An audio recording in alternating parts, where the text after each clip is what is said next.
194 of Sold with Updike Pugh. I'm Jeff Updike. I'm Weston Pugh. Today we have a great show and home for you.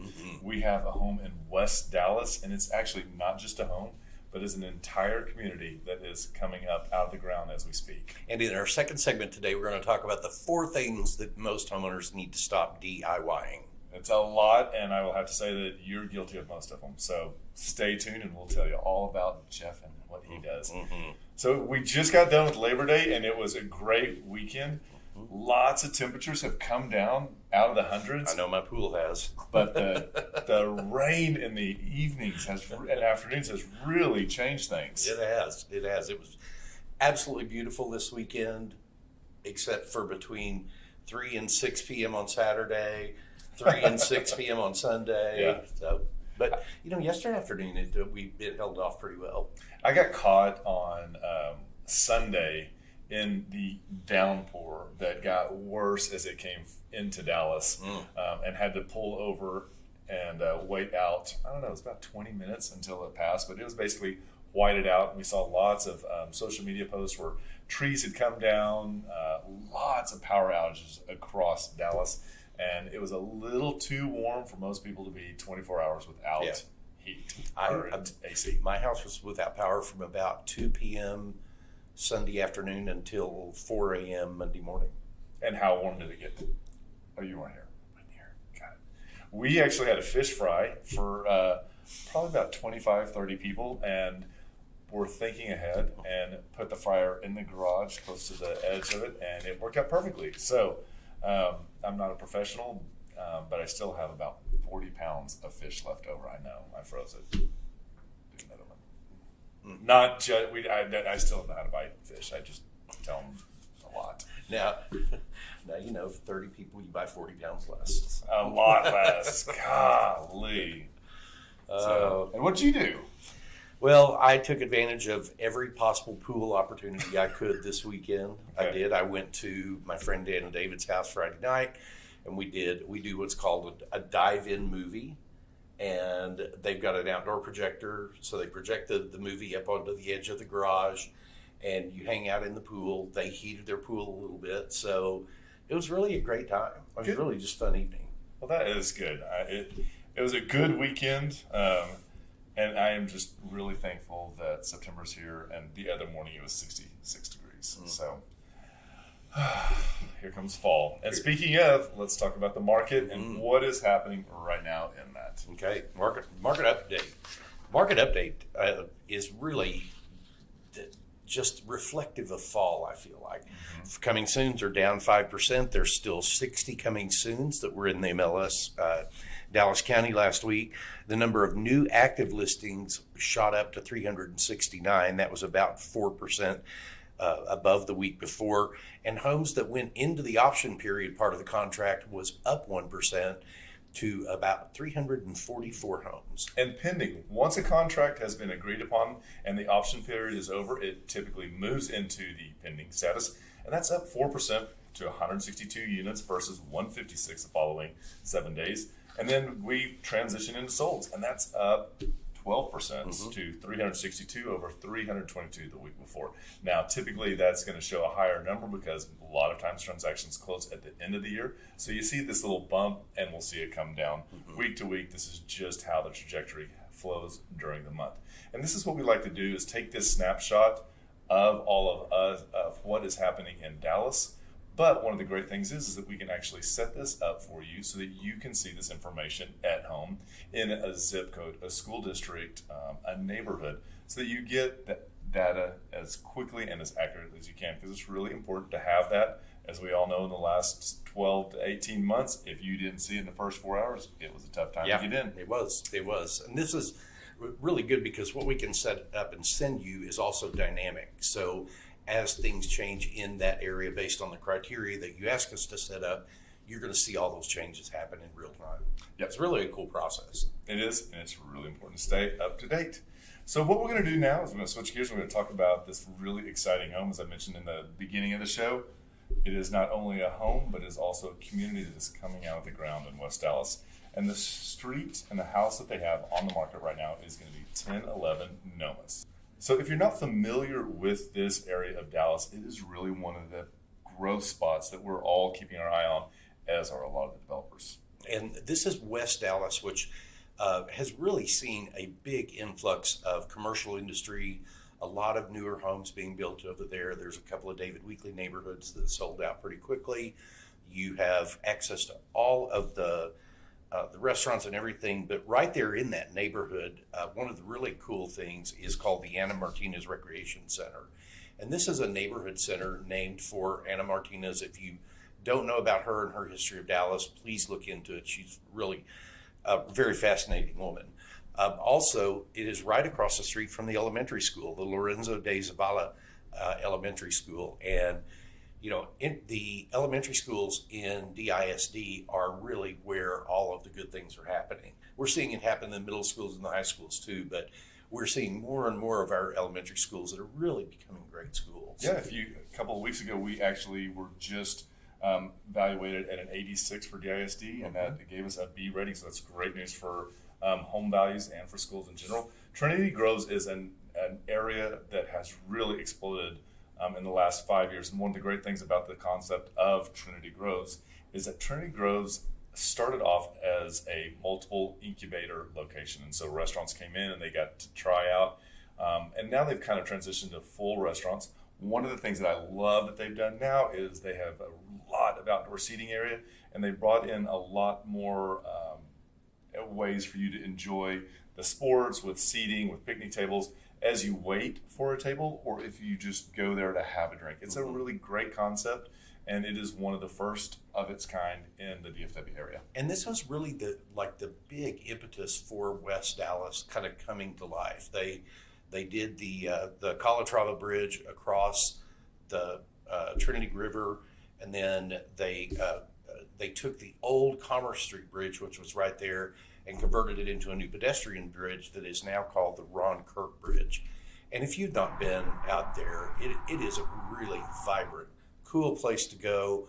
We've gone out there and shot drones a lot of times. This is not our drone video, but it has some of the coolest drone video, I think, in the city. And if you are a photographer, this is one of the areas in Dallas, whether it's a rain, whether it's the harvest moon, or it's a snow, the shots from here are amazing. The skyline, and as Jeff was saying, this Calatrava Bridge really provides some spectacular architectural and unique photographs that everybody uses.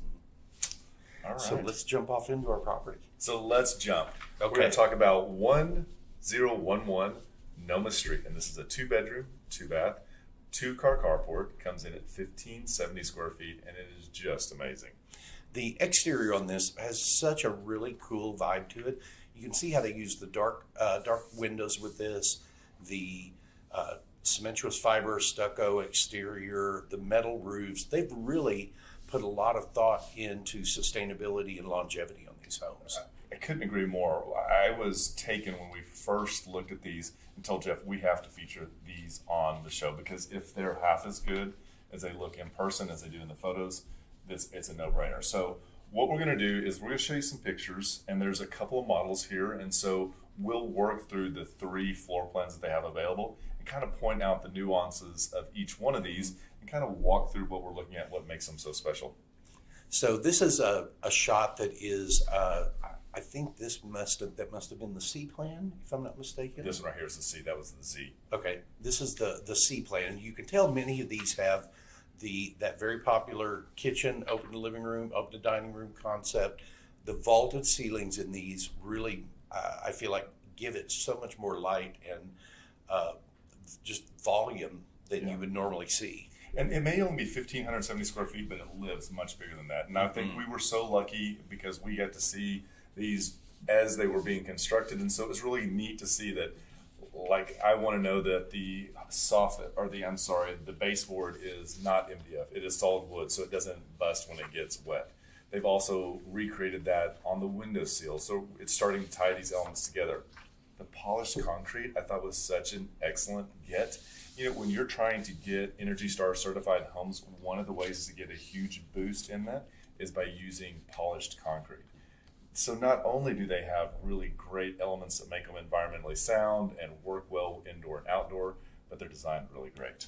And the exterior walls on this are open cell spray foam. The sound walls are unfaced batt.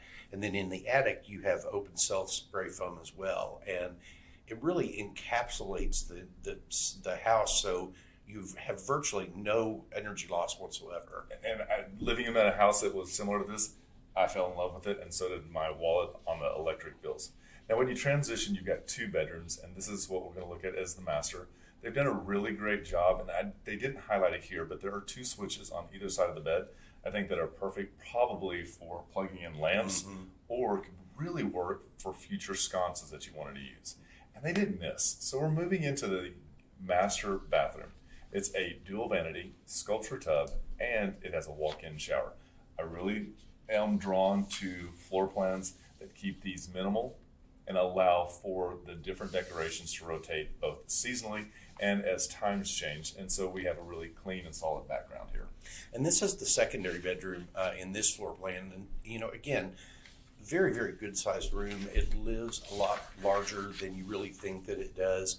These are 12-foot ceilings. So, you've got, even in the ones that are not vaulted, you've still got that volume that you just don't get in a normal 1,500 square foot home.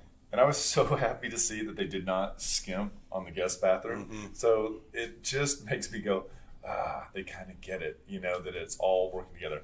What they've done here is they've kept the cement floors in here. So again, it's just easy, low profile. This is one of the bedrooms that they've actually used as a model, just to kind of give you an idea. What I liked about this picture is everybody wants to know the size of the closet. And I felt like this is a really good way for you to gauge how much space there is.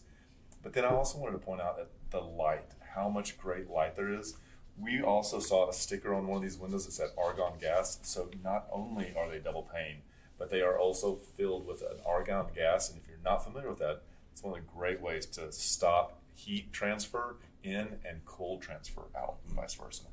Yes, great covered front porches on many of these. I really love some of the styling they've done with the flat paddle cactus. You got it. Am I saying that right? Good job. And then the blah blah blah chairs, a designer who I should know. Good for you. So this is the backyard, and what we loved about the backyard is, again, we're talking about low maintenance. So this is crushed granite throughout the backyard, xeriscape, and water has become a really important deal. And the entire fencing is done with hog fencing, but those panels have actually been welded to 2x2 square pipes, and I thought that was such a great extra. There is an irrigation system that goes around, and you will find that terminating in the carport. And this is this is one of the corner homes, and I just love the way that you walk up to this one. The hog panel fencing, I feel, is high enough that you've got the security. You've still got the view factor with that there.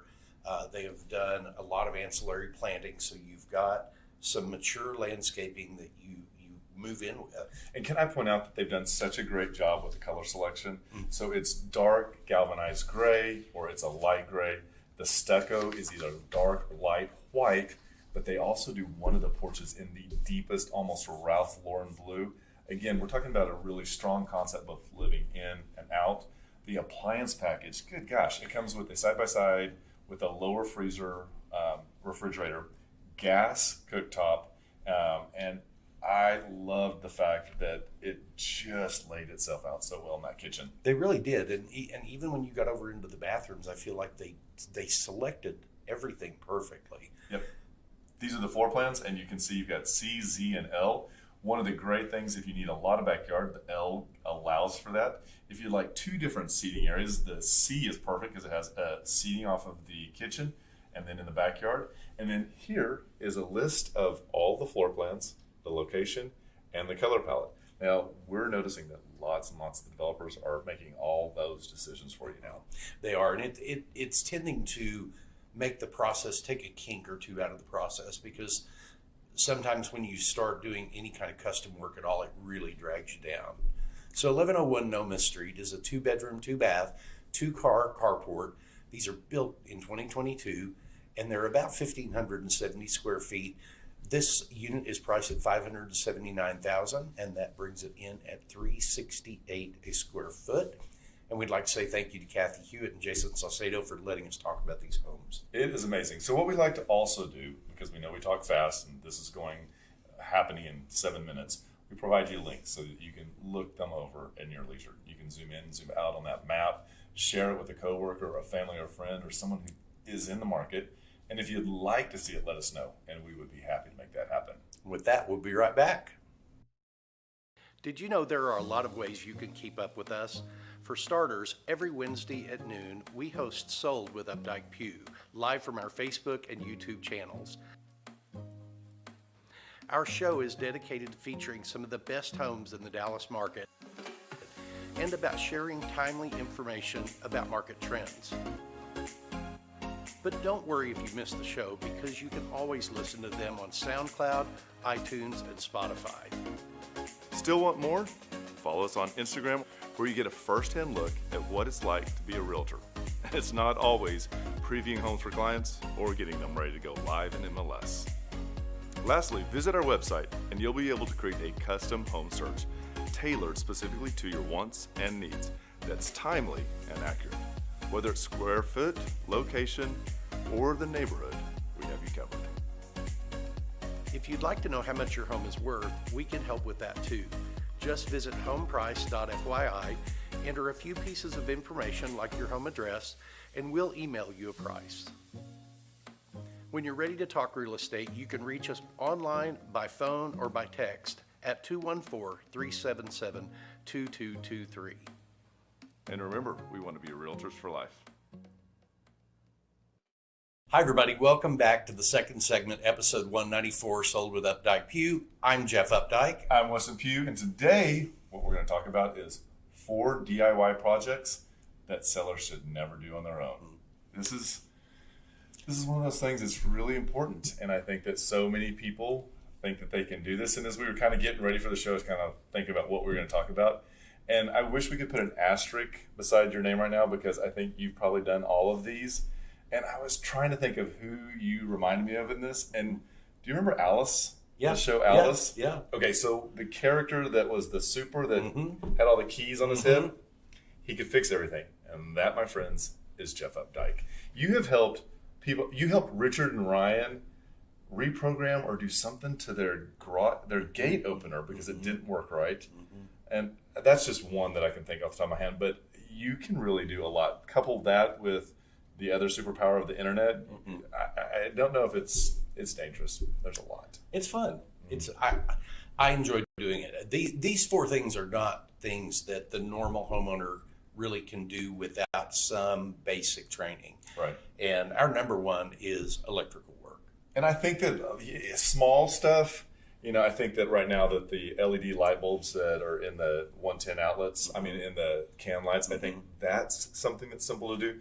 But I think when you head into the panel box and when it becomes GFCI specific, these are times when it is so critical that they're done by a professional. It's almost, in my head, it's almost like if you have to have a bare wire involved, you need to make sure you understand how electricity works. And number one, always shut the circuit off. Yep. Number one, always. There are little pins that detect electrical activity, and you can go shut the power off, come back in with your little pin and wave it at the switch and know that power is turned off. And the other thing too, just kind of shifting gears because this is a real estate specific show, on the seller's disclosure, there's a section that says, have permits been pulled for the work that needs to be done? And electrical work at times can require a permit. And therefore, you could be in a little bit of a situation if you don't answer that truthfully. Yeah, if you've tried to run new circuits and new things, and that you're definitely stepping off into that world of work that would need to be disclosed or needs to be permitted and inspected. Absolutely. The next thing that we want to talk about is plumbing. And plumbing is one of those items that, when you talk to your insurance agent and they're talking about the coverage that you have for leaks and for slow and for steady and all that stuff, you have to take care of this because plumbing doesn't smell unless it's too late. And the way that it can penetrate and seep and just spread, and then the mold and the biological growth that go along with that. These are huge issues that can really add a simple leaky sink into a bathroom remodel. Absolutely. And a lot of times, we were talking earlier about our friend Josh King, who is a really fantastic master plumber. He was talking to us one time, and he's like, "Oh yeah, whenever we go on vacation, I always shut the water off in my house." Yes. It's like, oh my God, why didn't I think about that? Nobody's going to want to run my commodes. Nobody's going to be, I'm not going to be emptying out my hot water tank. Exactly. But, kind of piggybacking on that, I think it's critical to know what key you need to shut off your water. Because when I bought my house, there was a key in there, and I was like, "Oh look, I've got it," and I had to do something. It wasn't the right key. There's two different keys that are that much different, and they don't work with each other. Don't. I couldn't turn the water off, and you're like, "You don't have the right key," and I was like, "Why is this in here?" I guess they just bought it, or as a housewarming gift. Damn thing never worked. I was like, "This won't do any good. This will just cause mayhem." Yeah. What's the third? The third is roofing. Yeah, that is huge, because roofing that's not done right doesn't show up as an issue until it's too late. It's raining buckets, and there is a downpour of water in your living room all over your house. So it's a big deal. Get it done right. Nobody wants to do it. If you've ever tried to carry a pack of shingles up a ladder, they're as heavy as they come. They are. And the people, I really admire roofing people, because that's not an easy job, and it takes you a while to really get into the groove of it. But man, when some of them get moving, they get moving. And if you think about it, we're typically walking on level surfaces, and these angles are just ridiculous. It's dangerous. I mean, unless you know what you're doing, or are part mountain goat, stay off your roof. Yeah. That's just stay off, hire the professional. And last but not least, we want to talk about changing your landscape gradient. And why is this so important? This sounds like a no-brainer. I love this one because nobody thinks about this. Well, as you change grading around your home, you're either pushing water toward your foundation or you're pushing it away. And if you're pushing it towards your foundation, you're going to cause ponding, which is going to create issues, whether you have a pier and beam or a slab. But if you have a pier and beam, you've got a 4x4 that your house is resting on wood all the way around the perimeter. Yeah. And if you have ponding, that is going to degrade, and you're going to start having foundation issues. Yep. And if you push it away, one of the dangers is that you push it into your neighbor and can cause possible flooding in that direction. And then that's your insurance as well, fixing their house. So please be careful, consult a professional. If you're looking for any professional or vendor in any of these markets, let us know. We have plenty that work and cover your area. So hopefully you found this helpful. If there are any other topics you'd like for us to discuss, just reach out, put a note in the comments, and we would be happy to make that happen. And with that, we just remember, we'd like to be your realtors for life. When you're ready to talk real estate, you can reach us online, by phone, or by text at 214-377-2223. And remember, we want to be your realtors for life.